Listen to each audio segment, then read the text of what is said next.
Kamusta mga ka-channel? I hope everyone's safe and well. Ako po si Shasha at sa channel pong ito, aking ibinabahagi ang ilang mga crime stories na naganap hindi lamang dito sa Pilipinas, maging sa ibang sulok ng mundo. Kaunting kahilingan lamang po, kung inyong magugustuhan ang inyong maririnig, huwag pong kalimutang i-click ang subscribe button, i-click nyo na rin po ang notification bell para updated kayo sa mga susunod pang videos. Sarang hey!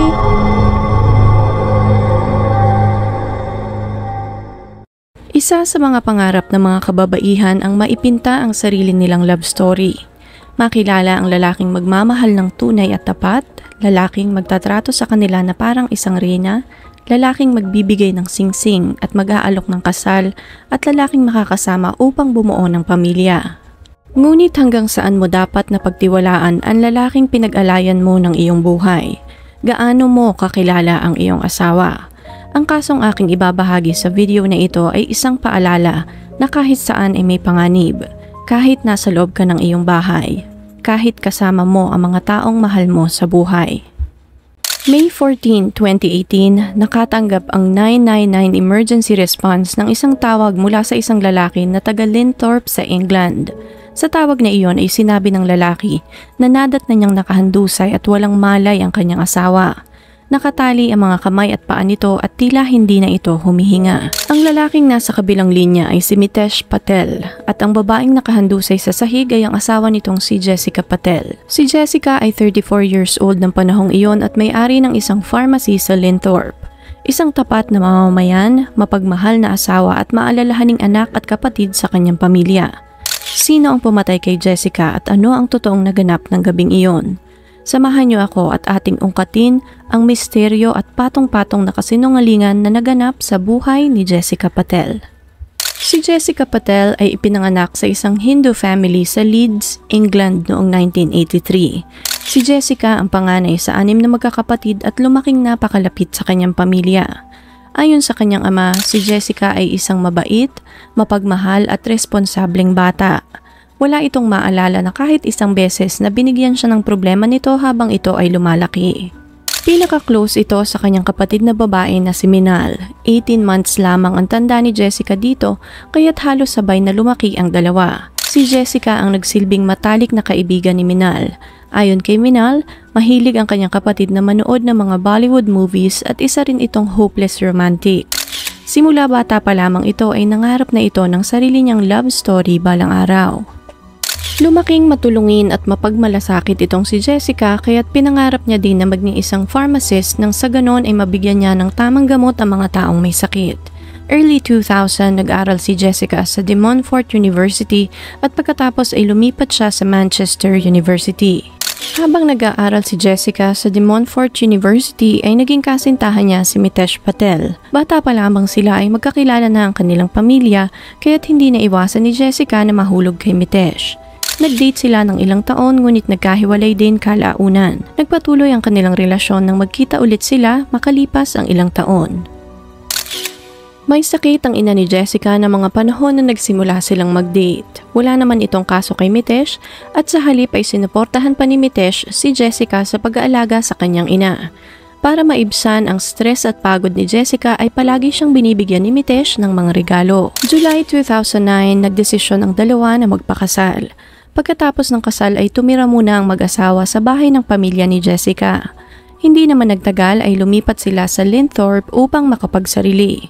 Dahil parehong pharmacist, nagtayo ang mag-asawa ng sarili nilang pharmacy sa Roman Road. Although ang Linthorpe ay isang suburb, dinescribe ng mga taong nakatira doon ang lugar bilang isang happy and safe place para sa kanila.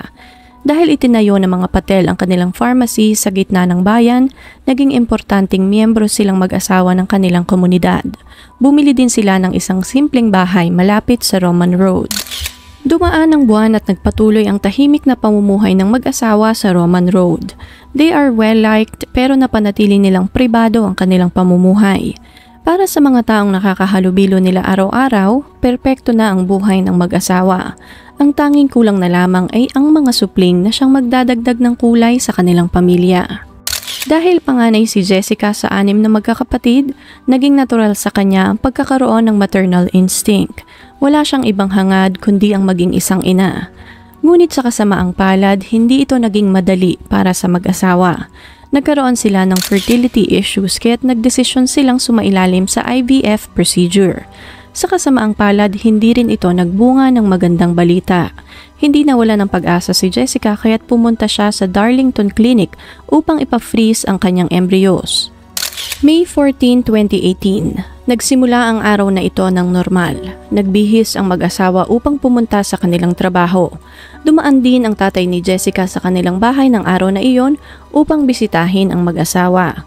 Mas maagang nagpunta ng pharmacy si Mitesh dahil plano niyang mag-gym ng araw na iyon. Ngunit bandang 8:20 ng gabi, tumawag si Mitesh sa 999 upang i-report na pinasok ng isang magnanakaw ang kanilang bahay at natagpuan niyang nakahandusay na sa sahig ang kanyang asawang si Jessica. Okay. Oh, hiya. I think we've been burgled and my wife's been attacked. What's the address? We're on number 35, the avenue in Middlesbrough, Linthorpe. Right, is that where your wife is now? Yeah, well, I've just come home. I was just out. I went to get something to eat and see the lads at work and get my laptop. And I've just come home and the house is ransacked. And she's just on the floor. She's got duct tape all over her and she's like unconscious.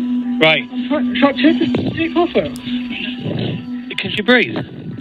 Well, no, because she's... Take the duct tape off her then. Please, can you send someone? Yeah, I am. Can I take your name, please? My name's Mitesh. Okay. I can't get it up. I'm going to get someone straight out, okay? How long will they be? I'm going to get them travelling on blue lights and we're going to get an ambulance straight out as well. Okay. Okay. You said is your wife breathing? Can you feel a pulse? I can't feel anything. Sa kabila ng pagsisikap ng mga paramedics, hindi na nila naisalba pa si Jessica. Sa edad na 34, si Jessica ay binawian na ng buhay. Agad namang nagsagawa ng investigasyon ang mga pulis upang matukoy kung sino ang salarin. Ayon sa kapatid ni Jessica na si Minal, nakatanggap siya ng tawag mula sa nakababatang kapatid nila at sinabing may masamang nangyari sa bahay ng kanilang kapatid na si Jessica at ng mga oras na iyon ay pabalik na doon ang kanilang ama. Nang sumapit ang umaga, nagis na ni Minal ang kanyang asawa na nakaupo sa kanilang kama. Sobrang bilis ng tibok ng kanyang puso dahil hindi pa man ito nagsasalita ay alam na niya na may masamang nangyari sa kanyang kapatid na si Jessica. Doon na nagsalita ang kanyang asawa at sinabing wala na ang kanyang mahal na kapatid. Agad naman niyang tinawagan ang kanyang ama upang kumpirmahin ang balitang hatid ng kanyang asawa, ngunit sa kasamaang palad ay totoo ngang wala na si Jessica. Agad na sinil ng mga pulis ang bahay ng mag-asawa upang ma-preserve at maiwasan ang potential na cross-contamination ng mga ebidensya. Kinausap ng mga pulis ang asawa ni Jessica na si Mitesh at dito ay sinabi niya na nagtrabaho si Jessica sa pharmacy ng araw na iyon at umuwi lamang ng bahay bandang alas 7 ng gabi. Mga ganoong oras din lumabas di umano siya ng bahay upang bumalik sa pharmacy para kunin ang kanyang laptop. Pagkatapos noon ay tumulak siya sa isang pizza shop upang bumili naman ng pagkain. Nang pumasok siya ng pinto ay dito na niya nakita na nakahandusay ang katawan ng kanyang asawa sa may living room malapit sa bintana. Ang kamay at paa nito ay nakatali rin ng duct tape. Ayon kay Mitesh, nadat na niya ang kanyang asawa na malamig na at wala ng malay. Habang naroon ang mga pulis ay nakita nila na mukhang niransak ang buong kabahayan ng mag-asawang Patel. Nagkalat ang kanilang mga gamit at damit. Na mga oras na iyon, kasama ng mga pulis ang 3 ambulansya upang mabigyan agad ng paunang lunas si Jessica, ngunit huli na ang lahat para dito. Meron na ding mga investigador na dumating sa lugar upang ma-identify kung ano talaga ang totoong nangyari sa bahay ng mga Patel ng gabing iyon. Ayon kay Mitesh, halos kalahating oras lang siyang nawala sa bahay.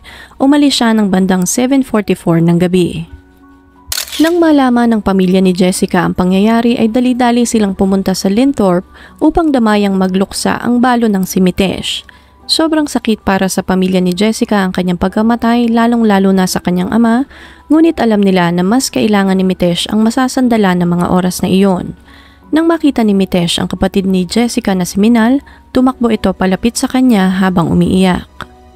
Nagpatuloy naman ang investigasyon ng mga pulis at nang maeksamin ang katawan ni Jessica, napag-alaman ng mga otoridad na walang sexual assault na nangyari na lalong nagpahirap sa investigasyon ng mga pulis.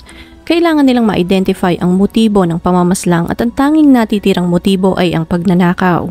Sa estado ng bahay ng mag-asawa, malinaw na pinapakita noon na pinagtangkaan silang nakawan ng salarin.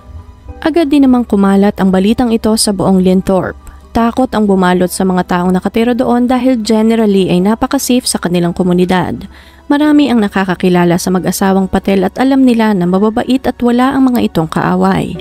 Dahil wala namang signs ng forced entry ang suspect, naging konklusyon ng mga pulis na maaaring kilala ni Jessica ang taong pumatay sa kanya. Dahil dito, sinimulan ng mga pulis na imbestigahan ang mga taong malalapit sa kanya, kabilang na dito ang kanyang asawang si Mitesh.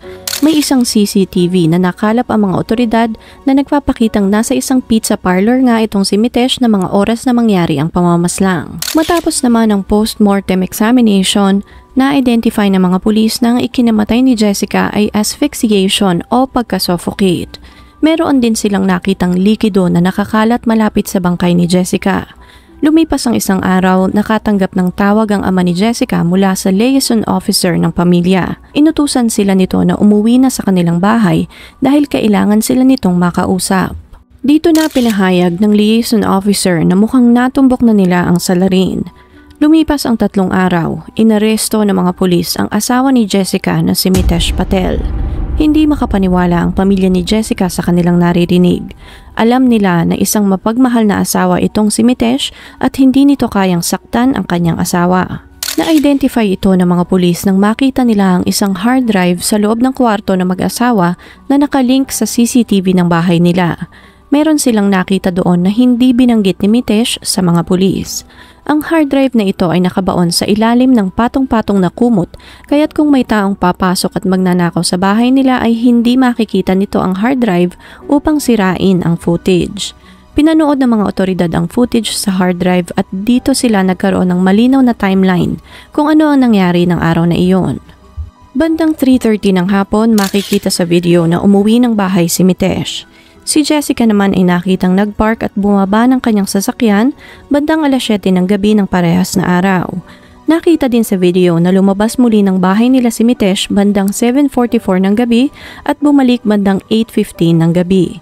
Wala nang nakita ang mga pulis na ibang tao na lumabas o pumasok sa bahay ng mag-asawa maliban sa kanilang dalawa. 6 na minuto naman bago siya tumawag ng emergency services, makikita na na-disconnect ang CCTV sa hindi maipaliwanag na dahilan. Nakita din ng mga otoridad ang isang suitcase na punong-puno ng damit sa ilalim ng kama ng mag-asawa. Hinalughog din ng mga pulis ang pharmacy at dito ay nakita nila ang ilang mga alahas ni Jessica, 25,000 pounds cash at ang mga gold bars na nakatago sa safe. Nakita din nila ang isang plastic bag na mayroong 2,000 pounds sa loob nito. Chinek din ng mga pulis ang telepono ni Mitesh at Jessica at ang una nilang tiningnan ay ang iPhone Health app. Isa sa mga benefits ng health app na ito ay matrack ang mga hakbang at heart rate ng taong gumagamit ng telepono. Nakita ng mga pulis na ilang minuto bago bawian ng buhay si Jessica ay nag-fluctuate ang heart rate ni Mitesh. Nakita rin sa app na ito na makailang ulit itong tumakbo pabalik-balik sa loob ng kanilang bahay. Dito rin na-identify ng mga pulis na bandang 8:04 ng gabi ay hindi na nababasa ng app ang heart rate ni Jessica. 40 minutes naman ang lumipas, nakita sa application na gumalaw ang telepono ni Jessica ng 14 steps sa loob ng kanilang bahay. Inilipat ni Mitesh ang telepono ni Jessica upang magmukha na kinuha ito ng magnanakaw at nahulog ito habang palabas ito ng kanilang bahay. Nang bumalik siya ng bahay, nakita sa health app na umakyat siya sa hagdan bago siya tumawag ng 999. Ayon sa mga pulis, ng panahong ito ay maaaring dito tinago ni Mitesh ang hard drive ng CCTV. Dahil sa revelasyong ito, si Mitesh ay nakasuhan dahil sa pagpaslang sa kanyang asawa and as expected, not guilty ang hiyaw ni Mitesh sa korte. Hindi na paghandaan ng pamilya ni Jessica lahat ng mga revelasyon na narinig nila habang nililitis ang kaso ni Mitesh. Nagsimula ang trial sa kaso at dito na sumambulat sa pamilya ni Jessica ang patong-patong na kasinungalingan na binuo ni Mitesh. Mahirap mang pakinggan, ngunit kailangan nilang pagdaanan iyon upang makuha ng kanilang kaanak ang hustisya. Dito na inamin ni Mitesh sa mga otoridad na gumagamit siya ng dating and meeting application na tinatawag na Grindr upang makakilala at makipagtagpo sa mga lalaki. Ayon kay Mitesh, sa Indian culture, ang paggamit ng mga ganoong application ay hindi katanggap-tanggap kaya't itinago niya iyon kay Jessica.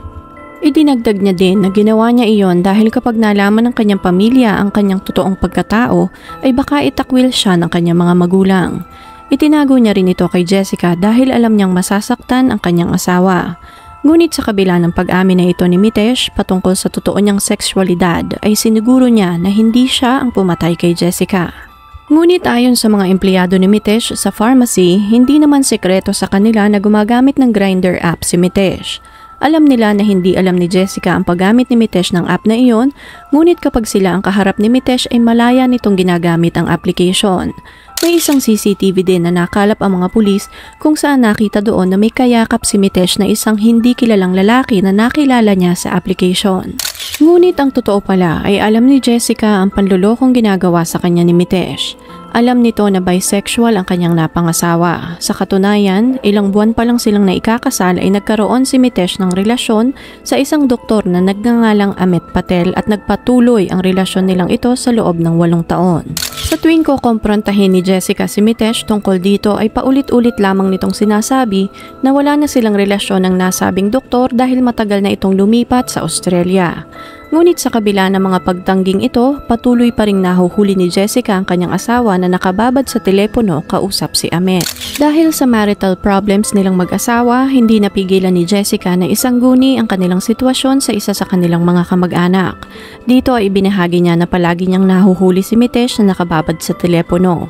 Idinagdag niya rin na hindi na sila nagsisiping ni Mitesh. Ilang linggo bago ang pagkamatay ni Jessica, nalaman niya na muli na namang bumalik si Mitesh sa paggamit ng Grindr at kung sino-sinong lalaki na naman ang kinakatagpo nito. Ilang araw naman bago mamatay si Jessica ay nahuli nito si Mitesh na nakipagkita sa isang bagong lalaki mula sa Grindr. Ngunit iginiit ni Mitesh na wala namang nangyari sa kanila. Nalaman din ni Jessica na may isang pagkakataon na nag-uwi si Mitesh ng isang lalaki sa kanilang bahay. Dahil sa pangyayaring iyon, tumanggi na si Jessica na sumailalim muli sa isa pang round ng IVF.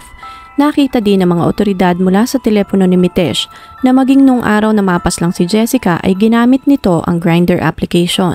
Ayon sa mambabatas na si Nicholas Campbell, ang pagkamatay ni Jessica ay matagal nang pinlano ni Mitesh. Nakita sa kanyang computer na taon nang nagre-research si Mitesh kung paano i-orkestra ang kamatayan ni Jessica at paano niya maisasagawa ng safe ang plano niyang perfect murder.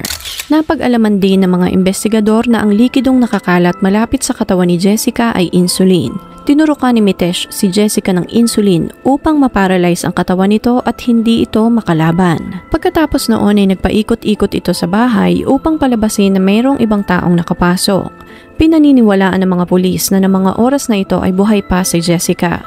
Matapos magulo ni Mitesh ang kanilang bahay ay nilagyan nito ng plastic bag ang ulo ni Jessica upang masuffocate ito.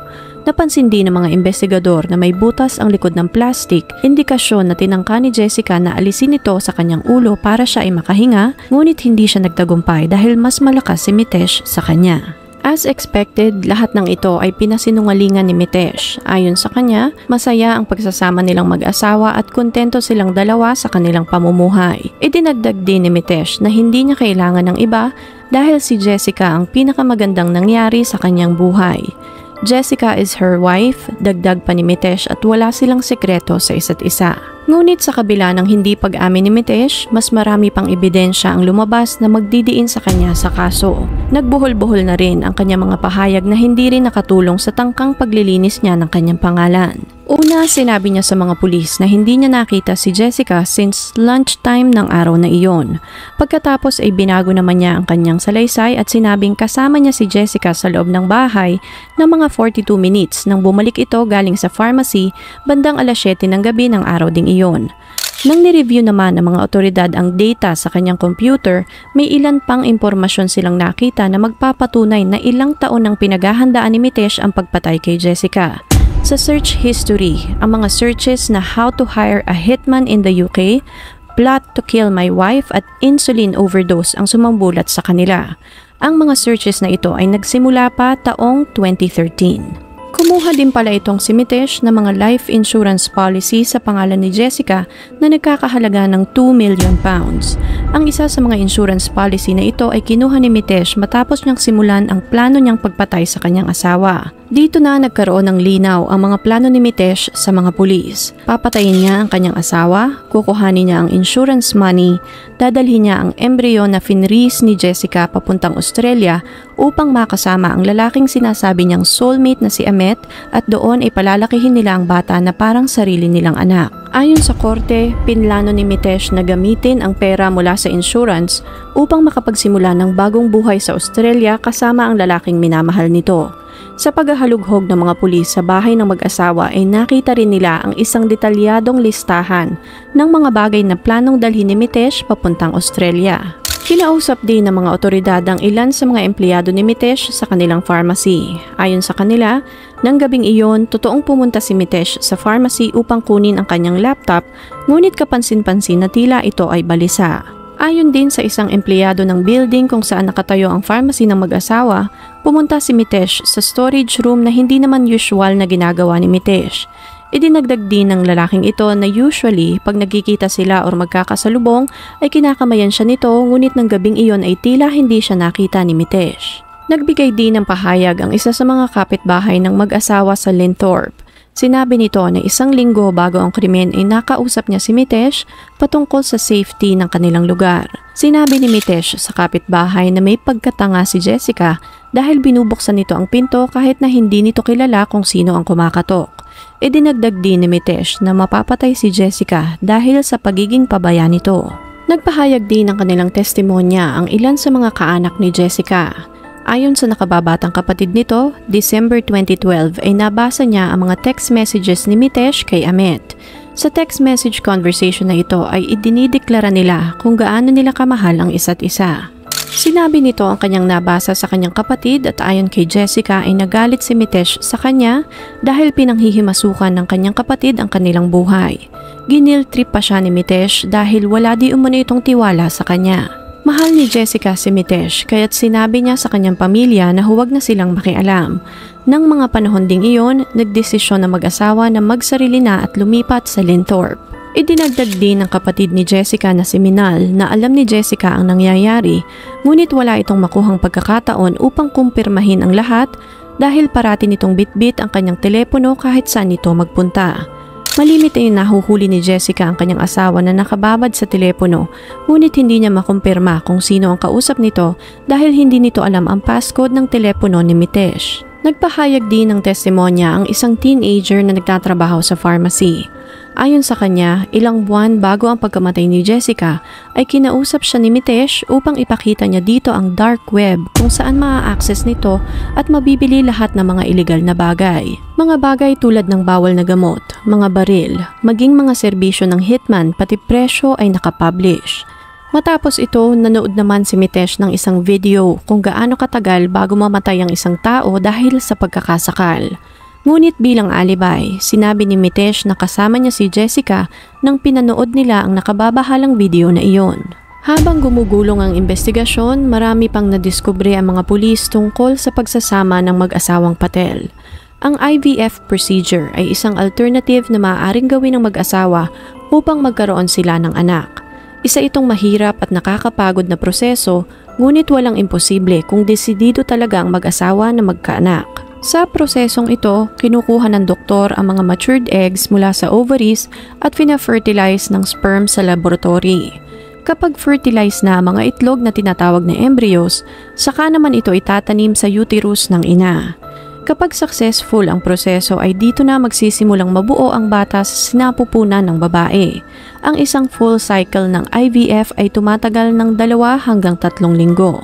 Base sa investigasyon ng mga pulis, napag-alaman nila na umiinom si Mitesh ng isang gamot na nakakapagpababa sa kanyang sperm count upang hindi sila makabuo ni Jessica in a natural way. Pinlano talaga niya ito para mapapayag si Jessica na sumailalim sa IVF procedure at kalaunan ay ang pag-freeze ng embryos nito para madala niya ito papuntang Australia.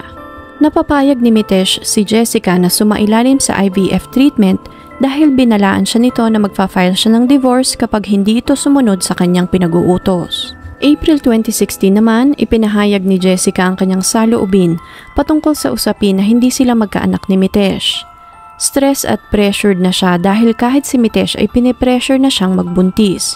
Dahil dito nagkaroon si Jessica ng depression at anxiety. May isang pagkakataon din na nagkasakit ang lolo ni Jessica at nagpaalam ito kay Mitesh na pupuntahan niya ang kanyang lolo, ngunit nagalit ito at sinampal siya habang nasa loob sila ng sasakyan. Tinapon ni Mitesh ang cellphone ni Jessica upang hindi nito makontak ang kanyang pamilya. May ilang pagkakataon din na napansin ng mga tauhan nila sa pharmacy na pilay si Jessica at hindi ito makalakad ng maayos. Makailang ulit din nilang nakita na binubugbog ni Mitesh si Jessica at pinagsasalitaan ng masasakit sa pharmacy. May isang pagkakataon naman na nagsumbong si Jessica sa kanyang kapatid na tinangka ni Mitesh na sakalin siya.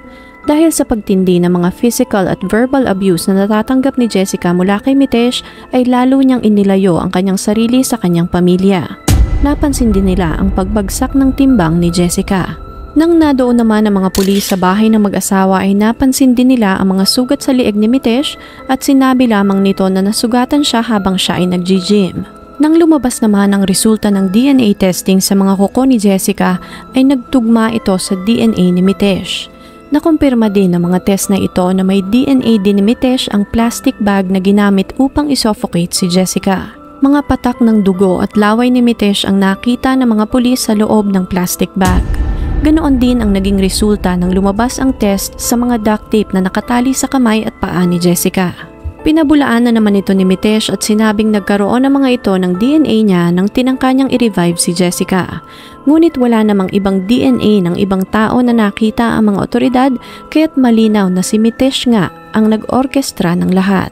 Ayon sa mga pulis, nakita nila ang kadugtong ng tape na ito sa loob ng pharmacy nang nagsagawa sila ng paghahalughog. Pinag-match nila ang dulo ng tape at dito ay nakita nila na ang dulo ng tape na nasa katawan ni Jessica ay katugma ng dulo ng tape na nakita nila sa pharmacy. Dinala at tinago ito ni Mitesh sa pharmacy ng panahon na sinabi niyang bumalik siya sa pharmacy upang kuhanin ang kanyang laptop. Tinali ni Mitesh ang kamay at paa ng kanyang asawa nang hindi bababa sa 4 na beses. Ipinakita din ng korte sa jury ang interview na ibinigay ni Mitesh sa mga pulis. Sa interviewing ito ay makikita na ayaw makikooperate ni Mitesh. Maigsi lamang ang mga sagot nito sa mga tanong ng pulis. There is nothing to tell, ang pahayag nito sa mga otoridad. 12 araw ang ginugol ng korte sa paglilitis at matapos iyon ay nag-deliberate ang jury ng 3 oras. Mitesh Patel was found guilty sa pagpatay sa kanyang asawang si Jessica at nakatanggap ng parusang habang buhay na pagkakakulong with a minimum term of 30 years. Nagpahayag naman ng saloobin ang judge na humawak sa kaso. Tiningnan nito sa mata si Mitesh habang sinasabing, "You are a very selfish man. Business-driven, naghahanap ng matagumpay na pamumuhay at nagnanais na mag-retire by the time na 40 years old ka na. Nagplano kang mangibang bansa upang makasama ang lalaking iyong iniibig. Alam mo na pag namatay si Jessica ay kukobra ka ng 2 million pounds mula sa insurance company. Nararapat lamang ang parusang habang buhay na pagkakakulong sa'yo upang ikaw ay makapagmuni-muni kung paano mo ginugol ang iyong buhay." Matapos naman ang sentencing, nagbigay ng pahayag ang pamilya ni Jessica. Sobrang nagdadalamhati ang kanilang pamilya dahil hindi nila ma-imagine ang pinagdaanan ng kanilang kaanak. Kilala nito kung sino ang pumatay sa kanya, in fact, ito ang lalaking pinili niyang mahalin at makasama habang buhay. Inilaban ni Jessica ang kanyang buhay hanggang dulo at tuwing maiisip nila ang pinagdaanan ni Jessica ay sumasakit ang kanilang mga puso. Sa kabila noon, nagpasalamat sila dahil nakuha ni Jessica ang hustisya. Hindi na nila maibabalik pa ang buhay ng kanilang kaanak, ngunit kahit paano ay nabawasan ang sakit dahil makukulong ng habang buhay ang taong nanakit kay Jessica. Sa dami ng sumuporta sa kanila, ramdam nila na maraming nagmamahal kay Jessica. Ayon sa kapatid ni Jessica na si Minal, babaunin nila lahat ng masasayang alaalang naiwan ni Jessica sa kanilang puso. Matapos ang trial, isang 74 pages na domestic homicide review ang pinablish ng Middlebrook Community noong July 2022. Ang reviewing ito ay nagsasaad ng mga symptoms at babala na ang isang tao, lalo na ang kababaihan, ay naaabuso at ano ang pwede nilang gawin upang makaiwas at makaalis sa ganoong sitwasyon. Dinitalye sa reviewing ito kung paanong minaliit si Jessica ng kanyang mga in-laws at ang mga pang-aabusong verbal na natanggap nito mula kay Mitesh. Paulit-ulit itong nangyari kaya't hindi kalaunan ay nawala ng confidence si Jessica sa kanyang sarili. Nakasaad din sa reviewing ito na lumipat ang mag-asawa sa Linthorpe upang ma-isolate ni Mitesh si Jessica para maipagpatuloy nito ang pang-aabuso sa asawa. Base sa lahat ng nangyari, malinaw na si Jessica ay inabuso hindi lamang ng kanyang asawa, pati na rin ng pamilya nito. Mental, verbal, pang-aabusong pisikal mula sa kanyang pangalawang pamilya. Nabanggit din doon na ang pagkamatay nito ay isang kaso ng honor killing. Ayon dito, hinding-hindi i-divorce ni Mitesh si Jessica kahit na ito ay may ibang sexual preference. Ang tanging naisip ni Mitesh na paraan upang makaalis sa pagkakatali kay Jessica ng may dignidad ay kung mamamatay ang kanyang asawa. Walang ginawang mali si Jessica, ngunit ang pagkamatay nito ay dapat na ikonsiderang honor killing dahil namatay ito upang protektahan ang imahe ng kanyang asawa. Ang kaso ni Jessica Patel ay nagdulot ng labis na kalungkutan sa maraming tao sa kanilang lugar. Maraming instances at pagkakataon na maaari siyang makaalis sa toxic na relasyong iyon, ngunit sa kasamaang palad ay walang nakialam. Brutal ang pagkakapaslang sa kanya at ang pinakamasakit ay ang lalaking pinagkatiwalaan niya ang tumapos din sa kanyang buhay. Si Jessica ay isang mapagmahal at maalalahanin na tao at walang ibang nais kundi ang mapabuti ang mga taong nakapaligid sa kanya. Ayon sa kanyang pamilya, Jessica is 1 in a million. Maganda ang kanyang panlabas na anyo, ngunit mas maganda ang kalooban nito. Ang huling mga salita ng kapatid nitong si Minal ay, "She has a truly selfless soul. Jessica, rest peacefully and know that we will remember and love you always and forever." Kung inyo pong nagustuhan ang kasong ito, please leave a comment and consider subscribing. Tap nyo na rin po ang notification bell para updated kayo sa mga susunod pang videos. Salamat po and ingat!